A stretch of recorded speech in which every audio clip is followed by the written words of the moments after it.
Nithyananda Paramashivoham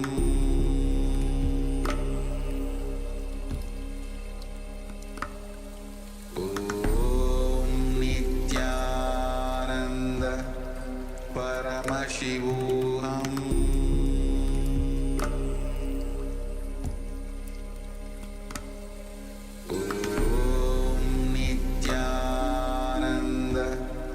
Paramashivoham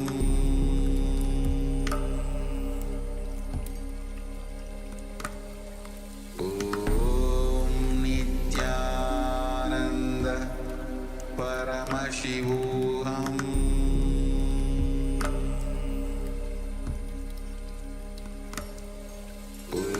Om Nithyananda Paramashivoham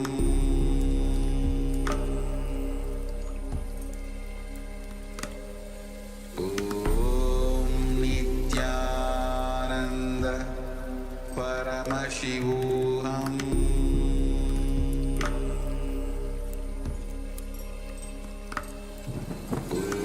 Om Nithyananda Paramashivoham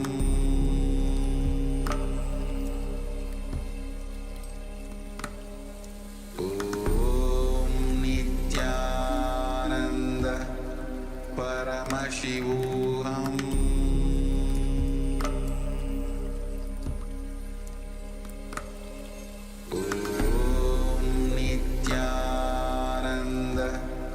Paramashivoham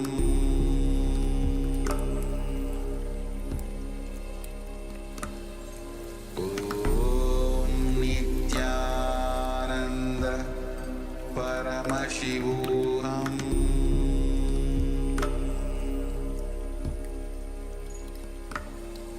Om Nithyananda Paramashivoham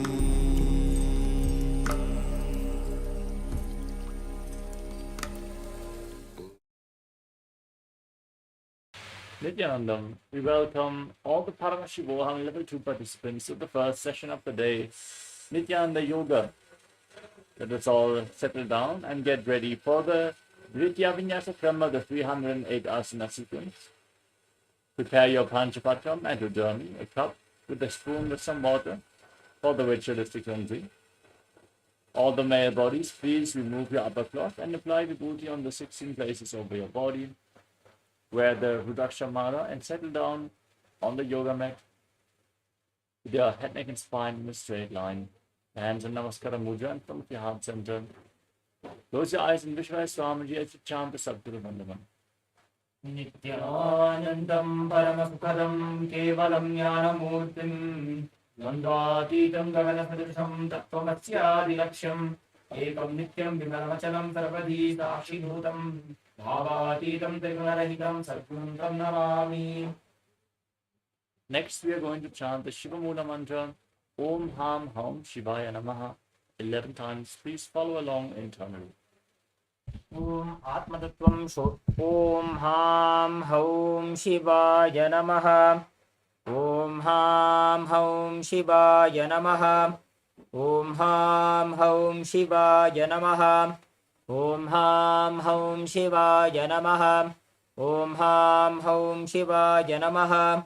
Om Ham Haum Shivaya Namaha. Om Ham Haum Shivaya Namaha. Om Ham Haum Shivaya Namaha. Om Ham Haum Shivaya Namaha. Om Ham Haum Shivaya Namaha. Om Ham Haum Shivaya Namaha. Om Ham Haum Shivaya Namaha.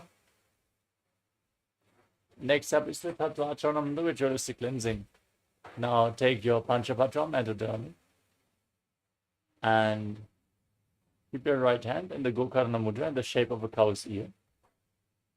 Then take one Udani of water, pour it into your right palm, and each time the word Swadha is chanted, sip the water from the bottom of your palm for a total of 3 times. Om Atmatattvam Shodhayami Swadha. ॐ विद्यातत्त्वं शोधयामि स्वधा ॐ शिवतत्त्वं शोधयामि स्वधा. Now wash your right hand with the water from the Panchapatra and wipe your lips twice with the bottom of your right thumb as you chant. ॐ हां हृदयाय नमः.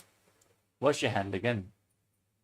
With your index, middle and ring fingers joined together, touch above the upper lip and below the lower lip. Then wash your hand again. With your index finger and thumb joined together, touch your right nostrils and your left nostril. With your ring finger and thumb, touch your right eye, your left eye, your right ear, and your left ear. Then wash your hand again.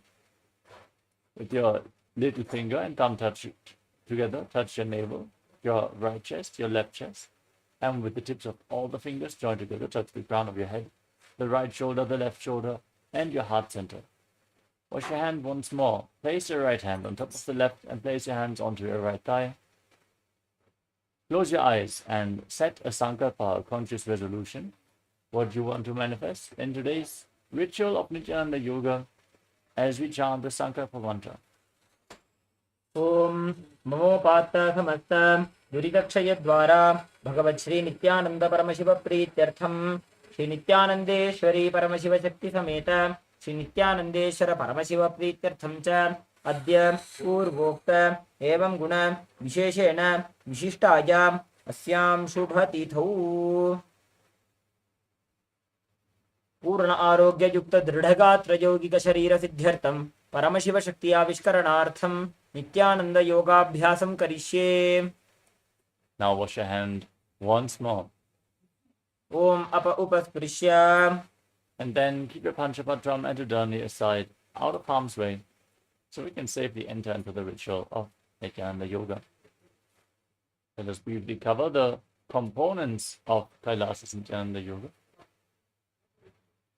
Starting off with asana, the physical body postures where we align our body to Paramashiva to awaken the Kundalini Shakti, intensely preparing the nervous system to hold the immense spiritual energy of Paramashiva.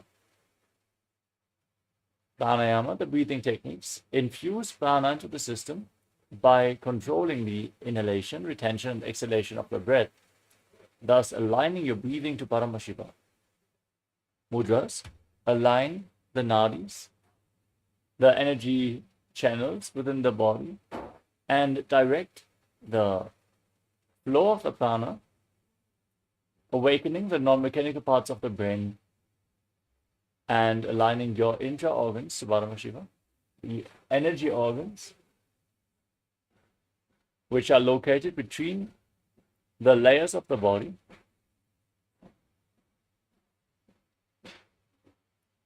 The karnas, the sacred dance postures, align your body movements to the cosmic body movements as you move the limbs of your body gracefully in synchronicity.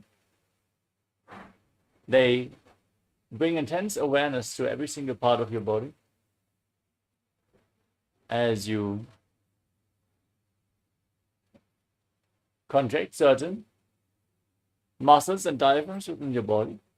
You perform the bandhas, the energy locks, aligning your internal organs to Paramashiva, and intensely push the Kundalini Shakti up along the spine. The bandhas are the Mula Bandha, the root lock, contracting your perineal floor and pulling it upwards. Uddiyana Bandha, the abdominal lock, contracting your stomach muscles above and below the navel, and internally pulling the stomach in and upwards. The Jalandhara Bandha, the throat lock, tucking your chin to the chest, internally contracting the throat muscles and thus locking the throat. Performing all the three bandhas forms Mahamudra Bandha, which is a technique for intense Kundalini awakening. Next up is Japa, the internal repetition of mantras. Repeat the mantra, which is being projected on screen for every asana. Visualize the Japa rotating around your throat in a circular manner as you cleanse the Vishuddhi chakra. You manifest the power of Vak Shakti by aligning your speech to Paramashiva. Next up is the external chanting of mantras. As you listen to our Acharya chanting the Sanskrit references for all the asanas, you align your listening to Paramashiva and raise yourself to the higher energy level, for Sanskrit has a phonetic significance. Even by listening, you will awaken the non-mechanical parts of your brain. Next up is weightlifting. Bodybuilding is a spiritual practice as per the Supreme Pontiff of Hinduism.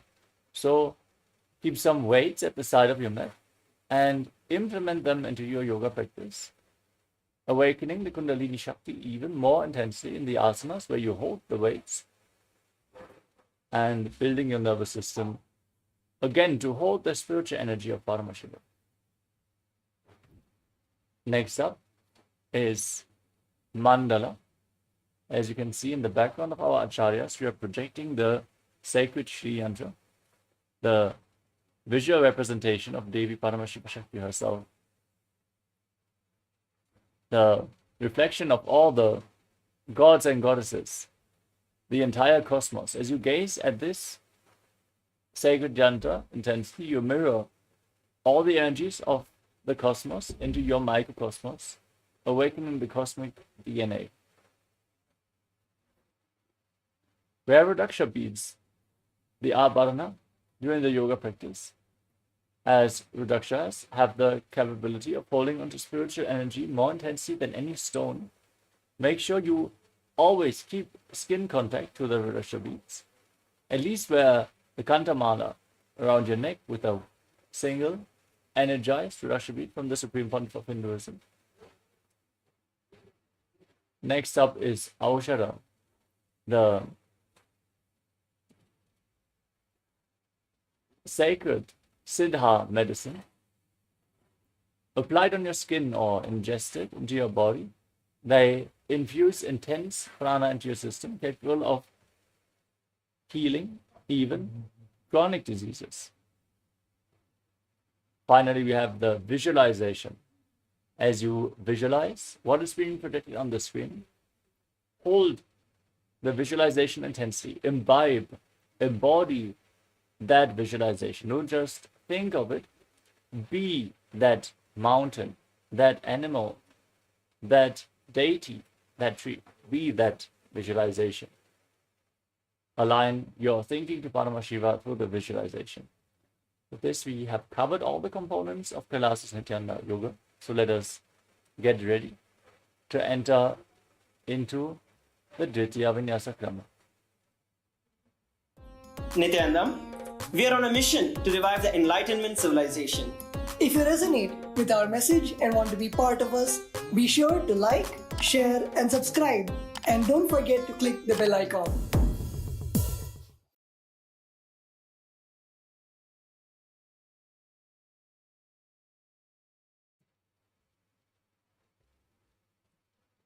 The first asana of the sequence is Sukhasana. Sit in a comfortable Cossack position with your head, neck, and spine in a straight line. Keep your hands on top of your knees in Bindu Mudra with index fingers and thumbs together. Visualize Lord Shiva in your inner space. Breathe in Samana Kumbhaka.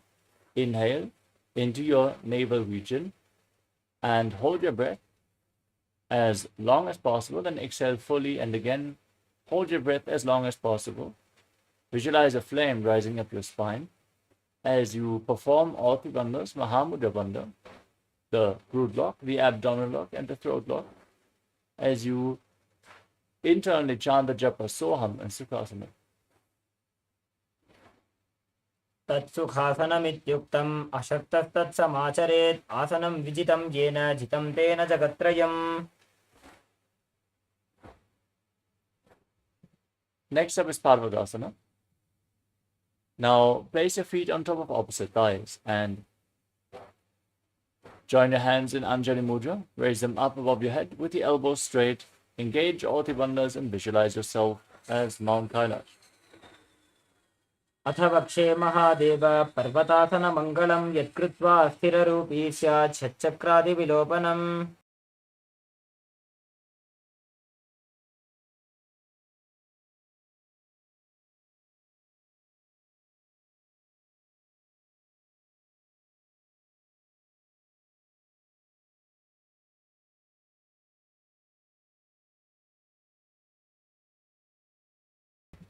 The next asana is Halibhavasana.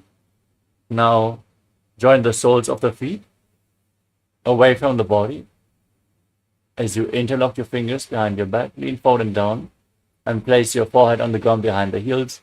Gaze to the tip of the nose, engage earthy bandhas, and visualize Swamiji in your inner space. पूरवविधियाहू मे जानो उभयपगथले सम्पुटठानो पिष्टपछेदो वो करल्यावो दक्षिणकरसो वामगहावो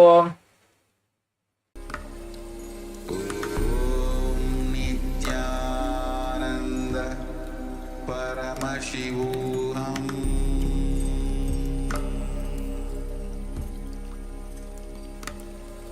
ॐ नित्यानन्द परमशिवोऽहम्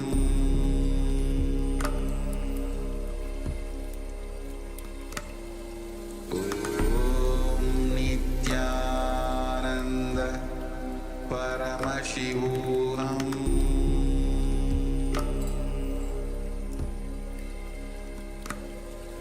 ॐ नित्यानन्द परमशिवोऽहम्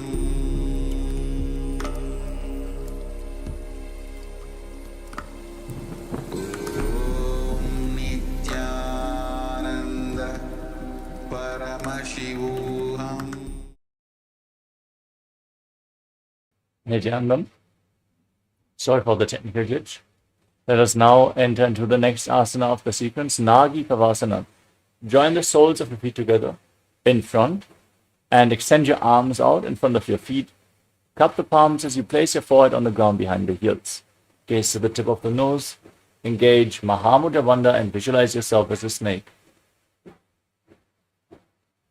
पूरवविधि पर्यागाने नीचौहो वीकहूनि फणास्यो लगाजी हाथ आगाने धरती लगावे पसारी दो हाथ की अंजुली करे Next up is KAILASA. Now hold onto the big toes in Prana Mudra with index and middle fingers together.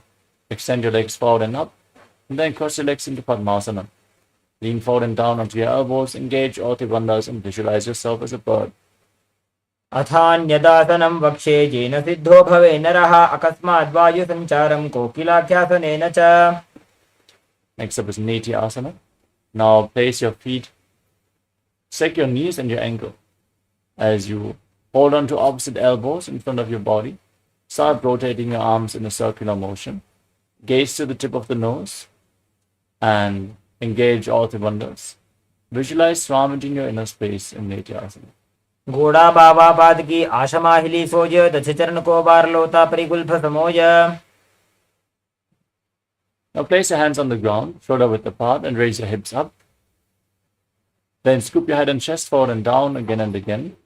Pull your stomach in and up in Ujjana Bandha and visualize yourself as an elephant in Gajasana. निब्जं पादाग्रे भूमौ कृत्वा लम्बी भूयामस्तकाग्रे निधाय The next asana is Vrikshasana. From the same posture, now press one heel to the mat as you lift the other heel up again and again. Engage Ujjana Bandha and visualize yourself as a bear. एकैकं पादमाकुञ्च गजासनं कुर्यात् वृक्षासनं भवति Now rise up, stand on the tips of your big toes with your hands in Hridaya Mudra in front of the heart with index, middle and ring fingers joined together. Engage Ujjana Bandha and visualize Swamiji in Vaishyasana. केशेन पादयुगलं बद्ध्वा तिष्ठेत अधोमुखः अथ वैश्याभक्षे यत्कृत्वा सत्यवान् भवेत् Next up is Uttajanakarana.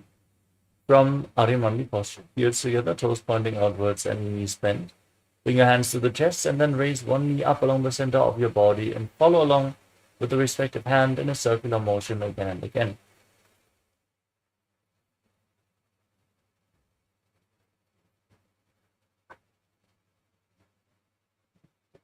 We move on to Palalingasana. Now interlock your fingers from the outside in Sarvashankari Mudra. Raise one knee up and pull it close towards your chest. Engage Mahamudra Bandha and visualize yourself holding a baby. एकं जानुरसि आलिङ्ग्य स्थातव्यं बाललिङ्गनं भवति. Now pull the foot behind towards your buttocks with your fingers interlocked in Parasha Mudra. Engage all the bandhas and visualize Swamiji in Parapijanasana. स्थित्वैकस्मिन् पादतले कराभ्यां वेष्टयेत्तनुं पृष्ठे संस्थाप्य यत्नेन पादपीडनमासनम्. Now hold onto the sole of the foot from the inside as you kick your leg back and up and lean forward with the other hand extended forward in Bindu Mudra. Visualize yourself as Lord Nataraja in Natarajasana. उत्तानपादं क्रौञ्चं च मरीचिं वीरभद्रकं नटराजं त्रिकोणं च सुप्ताङ्गुष्ठप्रसारणे. Now repeat Paralingasana on the other side. Pull the knee up with your fingers interlocked in Sarva Shankari Mudra as you engage all the bandhas and visualize yourself holding a baby. एकं जानुरसि आलिङ्ग्य स्थातव्यं बाललिङ्गनं भवति. Next up is Parapijanasana on the other side. Pull the foot behind towards your buttocks with your hands in Parasha Mudra as you engage all the bandhas and visualize Swamiji. स्थित्वैकस्मिन् पादतले कराभ्यां वेष्टयेत्तनुं पृष्ठे संस्थाप्य यत्नेन पादपीडनमासनम्. Now repeat Natarajasana. Hold the sole of the foot, kick your leg back and up and extend your other hand forward in Bindu Mudra, visualizing yourself performing the cosmic dance as Lord Nataraja. उत्तानपादं क्रौञ्चं च मरीचिं वीरभद्रकं नटराजं त्रिकोणं च सुप्ताङ्गुष्ठप्रसारणे. Next up is Ardha Richakrana from Arimandi position. Heels together, toes pointing outwards and the knees bend. Bring your hands to the chest and then step the right foot behind the left. Swing the right arm back and forth, gracefully moving the fingers one by one. Now place your hand over the nose, uncross your ankles and step the left foot behind, repeating the movement.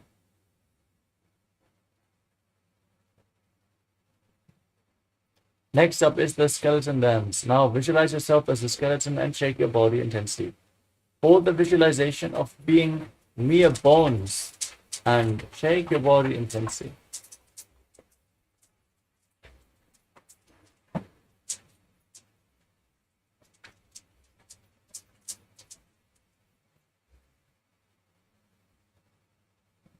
Next up is Katichina Karana from Arimandi position.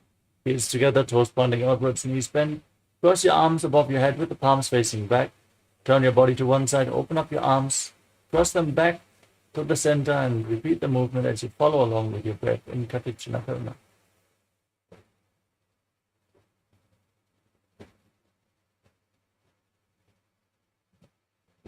Next up is Tadasana. Now stand on the tips of your toes and raise your arms up parallel above your head. Engage all the bandhas, Mahamudra Bandha. Visualize yourself as a palm tree and internally chant the new japa Shivoham. महामुद्राबद्धकोनो ताडासनविभेदकान् विनोत्तानं सदा कुर्यात् अन्तर्वत्नीपतिप्रिया. Now lean forward and down. Place your hands on the ground or reach down as low as you can. If you cannot touch the ground with your hands, bring your head towards the knees as you engage all the bandhas and visualize Swamiji in Uttanasana. महामुद्राबद्धकोनो ताडासनविभेदकान् विनोत्तानं सदा कुर्यात् अन्तर्वत्नीपतिप्रिया. Now place your hands on the ground, shoulder width apart, and step your feet back into a tall plank position. Now tuck your chin to the chest, lock the throat in Jalandhara Bandha, and start rotating your head from side to side as you visualize Swamiji in Taraksvasana. गजासनं स्थित्वा मस्तकं वारं वारं दक्षिणकुक्षिं सव्यकुक्षिं नयेत्. Now lower your body down onto your stomach. Keep your hands by the side of your shoulders and raise your head and chest as you open your mouth in Bhujangani Mudra, inhaling through the hollow of your throat. Visualize yourself as a cobra in Bhujangasana. अङ्गुष्ठनाभिपर्यन्तम् अधोभूमौ विनिन्यसेत् कराभ्यां च तरां धृत्वा ऊर्ध्वशीर्षफणीवहि. Now push your body up into the plank position and alternate pulling one knee in towards your chest back and forth as you breathe calmly through your nose, leading the prana along your spine and holding the breath on and off in Sahadra Kumbhaka as you visualize Swamiji in Shashasana. गजासनं संस्थितो जानुद्वयमाकुञ्च वारं वारं कर्तव्यं शशासनं भवति.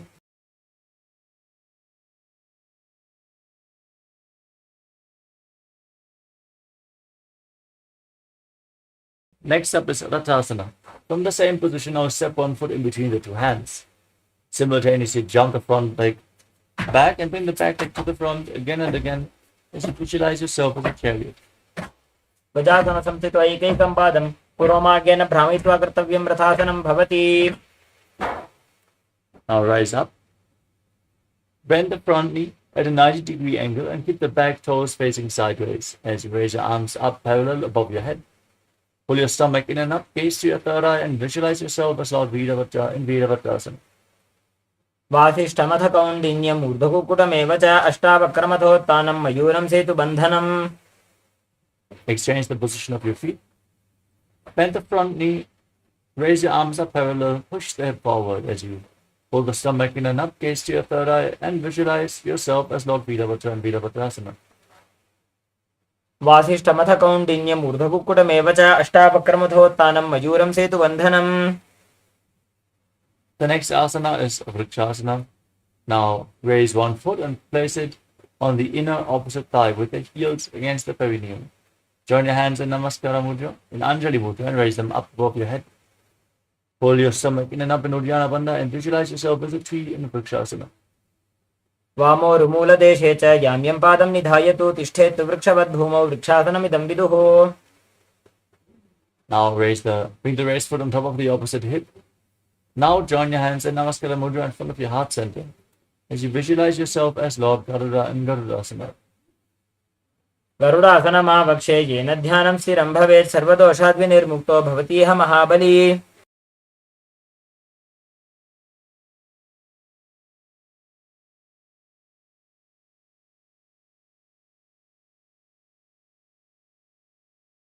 Now repeat Vrikshasana, the tree posture on the other side. Raise the other foot towards the inner opposite thigh with your hands in Anjali Mudra over top of your head. Engage Uddiyana Bandha and visualize yourself as a tree. वामोरुमूलदेशे च याम्यं पादं निधायतु तिष्ठेत् वृक्षवद्भूमौ वृक्षासनमिदं विदुः. Now raise the foot on top of the opposite hip with your hands in Namaskara Mudra in front of your chest, visualizing yourself as Lord Garuda in Garudasana. गरुडासनमावक्षे येन ध्यानं स्थिरं भवेत् सर्वदोषाद्विनिर्मुक्तो भवतीह महाबली. Next up is Trikonasana. Now step one foot forward and the other foot far back with the back toes facing sideways. Extend your arms parallel to the ground. Bring one hand down towards the front foot and raise the other arm up over top of your body. Gaze up along the raised arm as you visualize yourself as a triangle. उत्तानपादं क्रौञ्चं च मरीचिं वीरभद्रकं नटराजं त्रिकोणं च सुप्ताङ्गुष्ठप्रसारणे. Now exchange the position of your feet. Keep your arms parallel to the ground and lean down to the other side. Gaze up as you visualize yourself as a triangle in Trikonasana. उत्तानपादं क्रौञ्चं च मरीचिं वीरभद्रकं नटराजं त्रिकोणं च सुप्ताङ्गुष्ठप्रसारणे. Next up is Nikuttaka Karana from Arimandi position. Heels together, toes pointing outwards and knees bent. Raise one heel off the ground and bring your hands to the chest with the palms facing each other. Stomp the raised heel down, lift the other heel up and exchange the position of your hands again and again.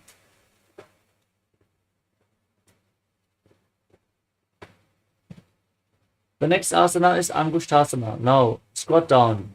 Lower your perineum down onto raised heels as you keep your toes stuck, your knees off the ground. Join your hands in Namaskara Mudra.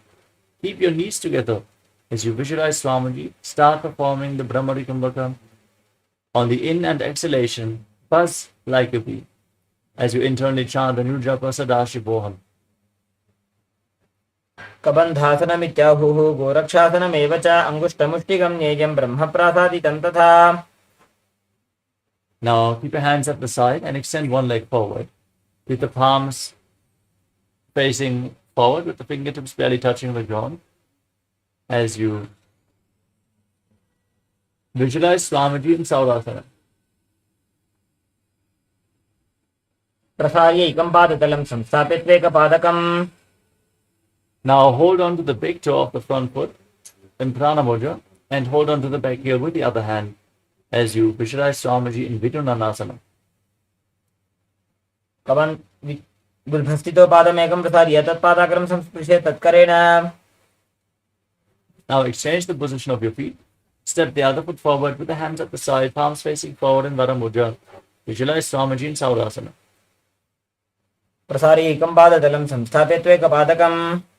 Catch a hold of the big toe and the back heel as you visualize Swamiji in Vidunanasana. गुल्फस्थितो पादमेकं प्रसार्य तत्पादाग्रं संस्पृश्य तत्करेण. The next asana is Brahma Judankushasana. Now sit on raised heels and separate your knees. Keep your hands on top of the knees with the palms facing up. Tuck your chin to the chest, lock the throat in Jalandhara Bandha as you gaze through the gap between the palms. Visualize Swamiji in Brahma Judankushasana. दो फणा पानी होय वैसे AD दो गुदा निवैसे कोरबक दलियां की माहिली आयस माहेरा शेमिली. Now drop your knees to the ground, sit on raised heels and keep your hands on your thighs. Pull your stomach in and up towards your spine, gaze to your nose and visualize yourself a sage Kapila Muni in Kapilasana. उभय पग दली समट हरावे तिनको माहिली core मिलावे. Next up is Bhadra Gulakasana from the same posture. Now shift your gaze to your third eye, your visualization to Swamiji and the Bandha to the Mula Bandha. दो फणा पानी होय वैसे एडी दो गुदा निवैसे. The next asana is Suryasana. Now raise your knees off the ground, bring the soles of the feet together and join your thumbs and little fingers as you open up your palms, resembling a lotus flower in Padma Mudra. Raise your arms up above your head and gaze through the gap between the palms as you pull your stomach in and up in Uddiyana Bandha and visualize Lord Surya in your inner space. एडी दो गुदा दरियाने फणा पानी बैठक पुनिठाने. Now place your knees on the ground and the feet flat. Keep your hands on the knees. Visualize yourself as a frog as you gaze to your third eye and press your tongue up flat against the palate of your mouth in Manduti Mudra. Breathe calmly through your nose in Sahajra Kumbhaka in Mandukasana. पादतलौ पृष्ठदेशे अंगुष्टे द्वे च संस्पृशे जानुयुग्मं पुरस्कृत्य साधयेन् मण्डुकासनम्. From the same posture, continue visualizing yourself as a frog and pressing the tongue up as you gaze to your third eye. Hold your stomach in and up and bring your hands behind your back, holding onto opposite shoulders. Keep your elbows close to your head in Uttana Mandukasana. मण्डुकासन मध्यस्थं गुरुपराभिहं धृतं शिरः. Next up is Simhasana. Now cross your feet and sit on the heels. Place your hands flat on your knees. Gaze to the tip of your nose and stick your tongue out, exhaling forcefully through your mouth again and again. Visualizing yourself as a lion in Simhasana. दक्षिणं सव्यगुल्फेन दक्षिणेन ततेतरं हस्तौश्च जान्वो संस्थाप्य साङ्गुलीश्च प्रसार्य च. Next up is Bhadrasana. As you bring the soles of the feet together behind with the toes pointing back, sit on the heels and cross your hands behind your back, holding onto the big toes in Prana Mudra. Lock your chin to the chest in Jalandhara Bandha, gaze to your nose, visualize Swamiji and return to buzzing like a bee on the in and exhalation in Brahmari Kumbhaka in Bhadrasana. गुल्फौ च वृषणस्याधो व्युत्क्रमेण समाहितः. Next up is Kakabhushandya Asana. Place your feet flat, keep your knees raised, and bring your arms in and around the raised knees, interlocking your fingers behind your back in Padusha Mudra. Gaze to your nose and visualize yourself as a crow. प्रथमे वेसक उकुटठाने दो हातपगमी च आने. Now place your hands on the ground, shoulder width apart. Bring your knees onto your arms, towards your armpits as you raise your hips, and lean forward, lifting your legs off the mat for balance. Visualize Swamiji in your inner space in Karikavasana. आसन को गुण आशी दुष्टा होई तो आशी होई. We come to Kapali Asana, the first inverted posture of this sequence. If you suffer from neck or spine injuries, as well as high blood pressure, or if you are currently in pregnancy, please don't perform any of the inverted postures before consulting your doctor if it is safe for you to perform these asanas. Please take precautions. If you feel you need support in the inverted postures, you can lean against a wall. Try to perform the asana to the best of your capability. Now, with your hands on the ground, shoulder width apart, your knees onto your arms, lean forward, raise your hips above the shoulders, and then extend your legs up straight. Gaze to your nose and visualize Swamiji in Kapali Asana. शीशे शीशा धरती टेकी पगदो भूमि लिबा ऊंचा कुकरे. Gently lower your body down. Come to a squatting posture with your hands flat on the ground, shoulder width apart. Twist your body to one side, align your knee and your hip with your elbows, lean forward. Balance on your arms as you extend your legs out to the side. Gaze to your third eye and visualize yourself as a peacock as you breathe in the Rechaka Kumbhaka. Exhale all the way and hold your breath. On every exhalation in Parshvamayurasana. मयूरम दंडवत कुर्यान मायूरम दंड नामकम. Now twist your body to the other side, lean onto your arms, lift your legs up, gaze up and visualize yourself as a peacock in Parshvamayurasana on the other side. मयूरम दंडवत कुर्यान मायूरम दंड नामकम. Now, with your hands flat on the ground, step your feet back into a plank position and then bring one foot outside the respective shoulder in between the two hands. Push your hips forward intensely. Feel the stretch as you gaze to your third eye and visualize yourself as Lord Kala Bhairava and Bhairaganathasana. आसन को गुण पीती जाई. Now step the front foot back and bring the other foot in between the two hands. As you gaze up, visualize yourself as Lord Kala Bhairava, repeating Bhairaganathasana. आसन को गुण पीती जाई. Step the front foot back. From the plank position, bring your forearms on the ground. Slightly walk your feet forward, raising your hips even further. Push your heels down, touch the ground with your heels. As you gaze up towards your third eye, visualize Swamiji in Unmukha Pitasana. भून्यस्तो जानुनी हस्तो चतुष्पदम वामुखम उत्थापितांघ्रियुगल कटिस्थलम अभिरुका. Now rise back up onto your hands and rotate your body. Lift one arm up towards the sky. Keep the balancing hand straight as you gaze up along the raised arm. Visualize yourself as Sage Vashishta as you keep your core intensely engaged, completely straight in Vashishtasana. ऊर्ध्वकुक्कुटवासिष्ठ मरीचिहल मत्स्यकम. Now place the raised hand to the ground and lift the other arm up. Rotate your body to the other side as you repeat Vashishtasana. ऊर्ध्वकुक्कुटवासिष्ठ मरीचिहल मत्स्यकम. Now step your feet forward. Come to a seated position with the legs extended. Place your hands underneath the buttocks with the palms facing up. Gaze to the tip of the nose as you lock your chin to the chest. Visualize yourself as Lord Hanuman as you internally chant Mahasadashivoham in Anjani Asana. दो करकी उभय हथेली कोरवारली मैले भेली. The next asana is Paschimottanasana. As you lean forward and down, catch your big toes in Prana Mudra. Perform Mahamudra Bandha as you visualize Swamiji in Paschimottanasana. जानो परिललाटन्तो पश्चिमं ताणमुच्यते येन केन प्रकारेण सुखंधार्यं च जायते. Now interlock your fingers around your neck and lean forward and down. Engage all three bandhas Mahamudra Bandha as you visualize Kali in your inner space in Ugrasana. स्वपानिभ्यां दृढं धृत्वा जानो परिशिरोऽन्यसेत्. Now step one foot in towards the perineum with the knee raised. Lean forward and interlock your fingers behind your back as you bring your head towards your knee. Visualize yourself as Sage Marichi in Marichasana. उत्तानपादं क्रोञ्चं च मरीचिं वीरभद्रकम्. Now drop the waist into the side. Keep the heel against the perineum as you lean forward and down. Catch a hold of the foot with both hands as you perform Mahamudra Bandha. All three bandhas engaged. Gaze to the nose and visualize Swamiji in Mahamudrasana. महामुद्रां प्रवक्ष्यामि तन्त्रेऽस्मिन् मम वल्लभे. Now straighten both legs. Bring the other foot in towards the perineum with the knee raised. Bring your arm in and around the leg and interlock the fingers behind as you lean forward and down. And visualize Sage Marichi in Marichasana. उत्तानपादं क्रोञ्चं च मरीचिं वीरभद्रकं नटराजं त्रिकोणं च सुप्ताङ्गुष्ठप्रसारणे. Now drop the waist into the side. Keep the heel against the perineum and hold on to the front foot with both hands. Gaze to your nose. Engage all the bandhas and visualize Swamiji in Mahamudrasana. महामुद्रां प्रवक्ष्यामि तन्त्रेऽस्मिन् मम वल्लभे. The next asana is Bhadrasana too. Now join the soles of the feet and keep your heels close towards your perineum. Interlock your fingers around the toes and push your knees down to the ground as much as possible. Gaze to your third eye and visualize Swamiji in Bhadrasana too. बुल्भौ च वृषणस्यादः व्युत्क्रमेण समाहितः.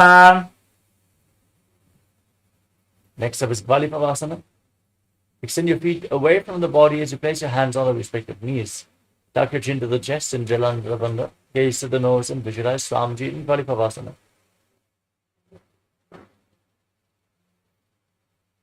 पूरब चरपट चौक कख्यो सोजी वाही विधि चौकी जे सोजी यामे AD भिन्न जराशे अंगुल 8 अंतरो राशे. Now bring your feet in towards the body and hold the soles of the feet with all 10 fingers as you lean forward and down as low as you can. Gaze to the tip of the nose and visualize the Yoni Mandala, the visual representation of Devi Paramashiva Shakti herself in Joni Asana. दोबू पकदली संबिट करे AD मेडके Dhing दरे. Rise back up and extend your feet away from the body, keeping only the heels together. Keep the toes separate as you extend your arms out to the side and place your forehead on the ground behind your heels with the palms flat on the ground extended away from the body. Gaze to your nose and visualize Swamiji in Milaki Pavasana. पूरब विधि परिपकथली संपुट शोल AD milli राशे. Rise back up, bring your heels in towards the body with the toes together and the heels separate. Bring your hands below the shins with the palms facing up, elbows on the ground, and rest your face on the ground in front of the feet with the toes touching your throat. Gaze at the tip of the nose and visualize Lord Surya in your inner space in Siddha Samadhi Asana. दोबू पकदली संबिट करे सोले मेड़ आगा में धरे अंगुल 8 अंतरो राशे AD को ऐसे विदिदाशे.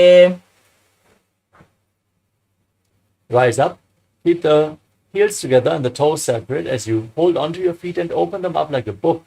Place your elbows down onto your thighs as you gaze to your nose and visualize Swamiji in Chinaki Pavasana. दोबू पकागी एडी धरती मगिवा मेढ़ लगावे. Now join the soles of the feet together and place your hands on the knees. Keep the heels close to the perineum. As you push your knees down towards the ground, pull your stomach in and up and gaze to your third eye, visualizing Swamiji in Charapata Chokrasana. दोबू पकदली संपुट धारे आगा ने करे जारे पसारे. The next asana is Bhairavasana. With the soles of the feet together, rotate your feet, raise your heels up, and bring the toes down to the mat. You can use the support of your hands if needed. As you place your hands on top of the knees, push your knees to the ground and keep your hands in Bindu Mudra. Pull your stomach in and up, gaze to your third eye, and visualize yourself as Lord Kala Bhairava in Bhairavasana. बुल्भो संपीड्य चान्योन्यं व्युत्क्रमेणोत्थितं शनैः जान्वोः पार्श्वगतौ हस्तौ दण्डवद् भैरवासनम्. Next up is Samanasana. Now keep one heel against the perineum and lift the sole of the other foot against your chest. Gaze up towards your third eye as you visualize Swamiji in the inner space and hold your breath after exhaling in the Muladhara Chakra in Samanasana. समानासनमावक्षे सिद्धमन्त्रादि साधनात् एकपादमुरो दत्त्वा गुह्योऽन्यलिङ्गवक्त्रके. Now lift the leg over top of your shoulder and extend the other leg forward and up. Gaze up towards your third eye as you visualize Swamiji in Apanasana. केवलं पादमेकं च स्कन्धे चारोपि यत्ततः एकपादेरकगणे तिष्ठेत दण्डवत् प्रभो. Next up is Samanasana on the other side. Now with the other heel against the perineum, lifting the sole of the opposite foot against your chest. Gaze up and visualize Swamiji as you hold your breath in Samanasana. समानासनमावक्षे सिद्धमन्त्रादि साधनात् एकपादमुरो दत्त्वा गुह्योऽन्यलिङ्गवक्त्रके. Now lift the raised foot over top of the respective shoulder and extend the opposite leg forward and up as you keep your hands at the side for balance. Gaze to your third eye and visualize Swamiji in Apanasana. केवलं पादमेकं च स्कन्धे चारोपि यत्ततः एकपादेन गगने तिष्ठेत दण्डवत् प्रभो. Now set your knees in front of your body with the heels outside the hips. Interlock your fingers on the top knee as you gaze to your nose and visualize the face of a cow in Gomukhasana. सव्ये दक्षिणगुल्फं तु पृष्ठपार्श्वे नियोजये दक्षिणे अपि तथा सव्यं गोमुखं यथा. Next up is Anasuyasana. From the same position, now hold onto the big toes in Prana Mudra with index and middle fingers. Pull your stomach in and up. Gaze to your nose. Visualize yourself as Rishika Anasuya in Anasuyasana. दक्षिण घोड़ो नीचे उठाने बाबों ताके ऊपर आने. Next up is Anasuyasana 2. Now interlock your fingers behind your back, gaze to the nose and lean forward and down. Place your nose on the ground if you can, and you keep visualizing yourself as Rishika Anasuya. जीमणा गोदा की संधि उपरिड़ा वागोड़ा की संधि. Now step the right foot flat and keep the left heel against the perineum, the right knee raised against your chest. Place your hands on the respective knees, gaze to your nose, and visualize yourself as Lord Garuda and Garudasana 2. Davos पग मोड़ी एड़ी माहिलो Gulf मूलद्वार नीचे दे. Now raise your perineum onto the heel, interlock your fingers around your neck, and twist your elbows outside the raised knee as you gaze to your third eye and visualize yourself as H Narada and Naradasana. पिष्टि जवाम पगदली केरी भूपरी ताही लगा वे फेरी. Next up is Matsya Pitakasana. Place the left foot onto the right thigh. Hold on to the right foot with the right hand and prana mudra. Hold on to the big toe with index and middle fingers. As you catch the right shin with the left hand, gaze to your nose and visualize Matsya, the fish avatar of Lord Vishnu. वामेन वामाङ्गुष्ठन्तो गृहीतं मत्स्य पीठकं योनि वामेन सम्पीड्य मेढ्रादुपरि दक्षिणम्. The next asana is Gomukhasana on the other side. Now again, set your knees, slide one knee over top of the other with the heels outside the hips. Gaze to the tip of the nose, interlock your fingers on the top knee, and visualize the face of a cow internally chanting Om Nithyanandoham. सव्ये दक्षिणगुल्फं तु पृष्ठपार्श्वे नियोजये दक्षिणे विदधा सव्यं गोमुखं गोमुखं यथा. Now hold on to the big toes in Prana Mudra, pull your stomach in and up and gaze to the nose in Anasuyasana on the other side. दक्षिण घोड़ो नीचे उठाने बाबों ताके ऊपर आने. Now interlock your fingers behind your back, gaze to your nose and lean forward and down, trying to place the nose on the mat in Anasuyasana 2. जीमणा गोदा की संधि उपरिड़ा वागोड़ा की संधि मिलाई राशे घोड़ा सिवले पगदल्यालो आड़वाई सुधा राशे. Now place the left foot flat on the ground with the knee raised against your chest and the right heel against your perineum. Place your hands on the knees, gaze to the nose and Garudasana 2. डाबो पग मोड़ी एड़ी माहिलो Gulf मूलद्वार नीचे दे. Next up is Naradasana on the other side. Now sit on the heel and interlock your fingers around your neck in Paramashivoham as you twist your elbows outside the raised knee. Gaze to your third eye and visualize yourself as H Narada and Naradasana. पिष्टि जवाम पगदली केरी भूपरी ताही लगा वे फेरी. Now repeat Matsya Pitakasana with the right foot on the left thigh. Hold on to the left shin with the right hand and keeping the left hand in Prana Mudra, catch your hold of the left big toe. Gaze to the tip of the nose and visualize Matsya, the fish avatar of Lord Vishnu. वामेन वामाङ्गुष्ठं तु गृहीतं मत्स्य पीठकं योनि वामेन सम्पीड्य मेढ्रादुपरि दक्षिणम्.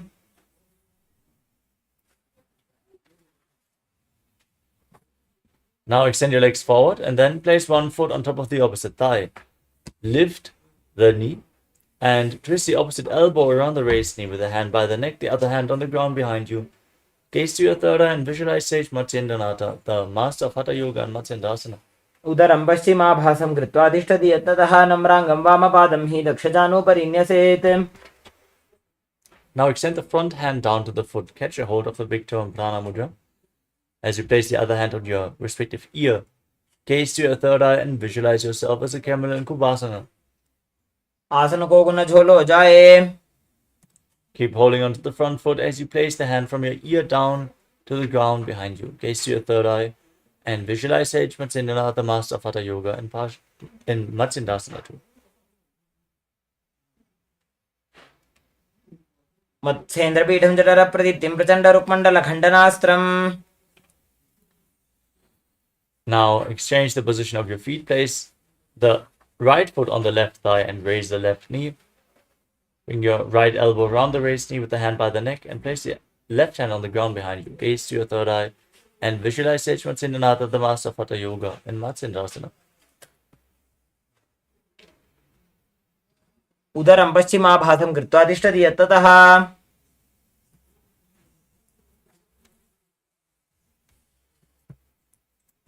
Now, catch a hold of the front foot with your hand in Prana Mudra. Hold on to the big toe as you gaze to your third eye and place the back hand on the ear, visualizing yourself as a camel in Kubhasana. आसन को गुना झोलो जाए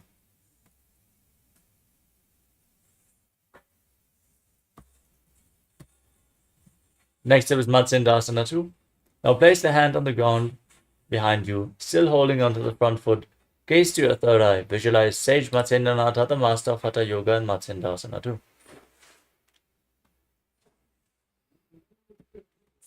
मत्स्येन्द्रपीठं जठर प्रदीप्तिं प्रचण्डरुक्मण्डल खण्डनास्त्रम्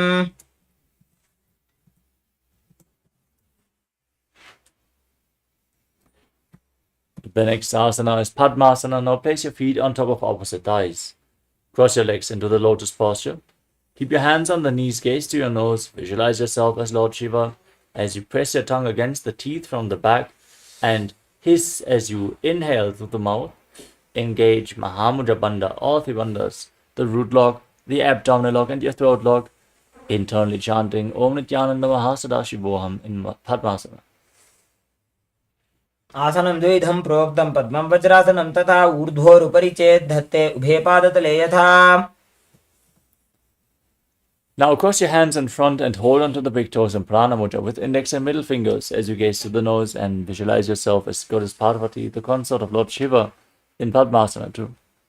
उत्तानौ चरणौ कृत्वा ऊरू संस्थौ प्रयत्ततः Now bring your hands through the legs as you sit in Padmasana.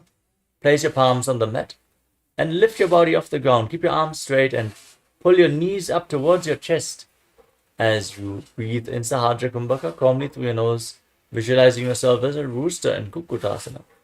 पद्मासनं सुखं स्थाप्य नान्वरोरन्तरे करो Now rise up onto your knees and place your hands flat on the ground with the fingers pointing towards your body. Bring your navel onto your elbows as you lean forward and lift your knees off the ground. Balancing on your two arms, visualizing Swamiji in Baddha Asana. पद्मासनं सुखं स्थाप्य नान्वरोरन्तरे करो Now extend your legs back into Mayurasana.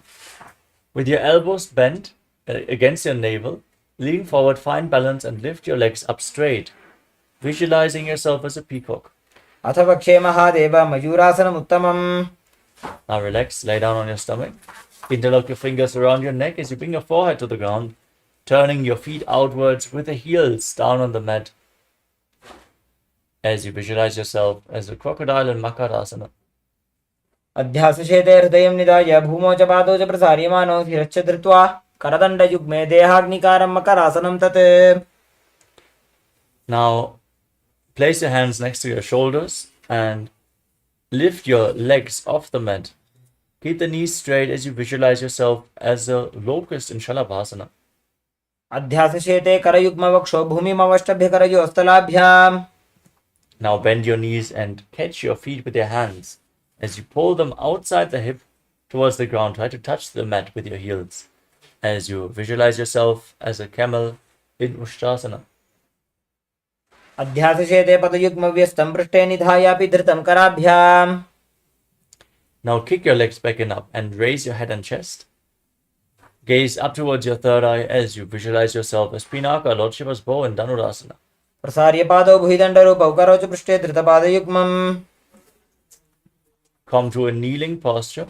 Your heels outside the hips, the toes touching behind your body. Hands on the knees, gaze to your third eye. Visualize Swamiji. Breathe calmly through your nose as you internally chant Om Nithyananda Paramashivoham in Bhagasana. दो हाथ की कहुनी जोजी पुनः कलाई जाने दो ये Next up is Gohi Asana. This is going to be another inverted posture, so set yourself up in front of a wall if needed. Now place your forearms on the ground, elbows shoulder width apart. Interlock your fingers, place your head on the mat and support it with your interlocked fingers. Raise your hips up, walk your feet forward, align hips and shoulders, and then raise your legs off the ground. Pull your knees in towards your chest. Try to touch your chin with the knees as you squeeze your body into a ball. Gaze to the tip of the nose and visualize Swamiji in Gohi Asana. दो हाथ की कोहनी जोई पुनिह कलाई जाने दोई. Now extend your legs up straight into Shirshasana. Gaze to the nose and visualize Swamiji in your inner space as you breathe in Podi Asana. दो हाथ पग बाहर आने घोड़ा तरे कागसी ठाने. Now bring your hands behind your back, hold on to opposite shoulders with your legs extended forward and up. Gaze to your third eye and visualize yourself as a mace in Parikasana. उत्तानसेनं कृत्वा पादौ मिलित्वा प्रसार्य. Extend your arms out in front, parallel to the ground. Keep the legs raised as you gaze to your third eye and visualize yourself as a boat in Naukasana. उत्तानसेनं कुरु पराभ्यां भूमिं वष्टभ्य. Now bring the soles of the feet together and scoop your hands below. Pull the feet against your chest. As you still breathe rapidly in Bastika Kumbhaka, visualizing yourself as Lord Rudra in the Rudrasana. पगदली संपुट करी हाथस्य पग ऊंचाई. Now breathe calmly. Lay down on your back with your feet flat, the knees raised. Place your palms down on the ground just behind the heels. As you push your hips up high, lock your throat and forcefully push the air upwards against the throat lock. Prevent it from escaping by keeping your throat locked in Jalandhara Bandha in Mocha Kumbhaka. As you gaze to the nose and visualize Swamiji in Unmukha Pitasana too. ऊर्ध्वे च जानुनी कृत्वा शवित्वोर्ध्वमुखं तथा उत्थाप्य हस्तौ तिष्ठेत्तु पीठ उन्मुखनामके. Now lay down flat on your back. Keep your hands at the side of your body with the palms facing up. As you perform the Shakti Chala Mudra, pull the Kundalini up forcefully along your spine from the Mooladhara all the way to the Sahasrara Chakra. Visualize your body is dead and Swamiji, the Supreme Pontiff of Hinduism, is liberating you. As you internally chant the Mahavakya, Om Nithyananda Paramashivoham in Shivasana.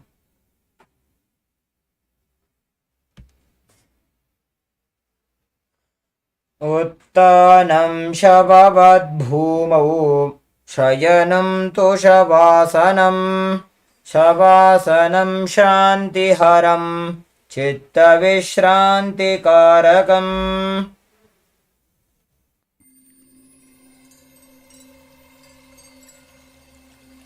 I welcome you all with my love and respect. Let you all open all your three eyes. Om Nithyananda Paramashivoham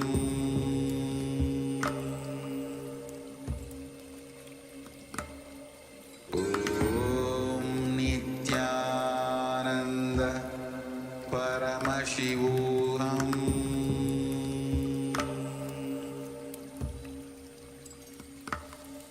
Om Nithyananda Paramashivoham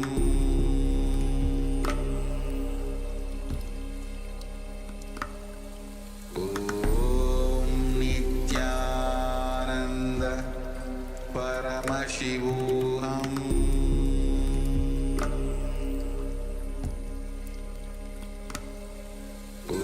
Om Nithyananda Paramashivoham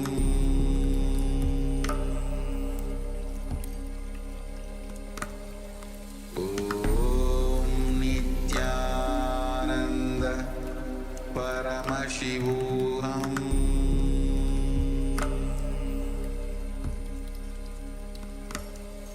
Om Nithyananda Paramashivoham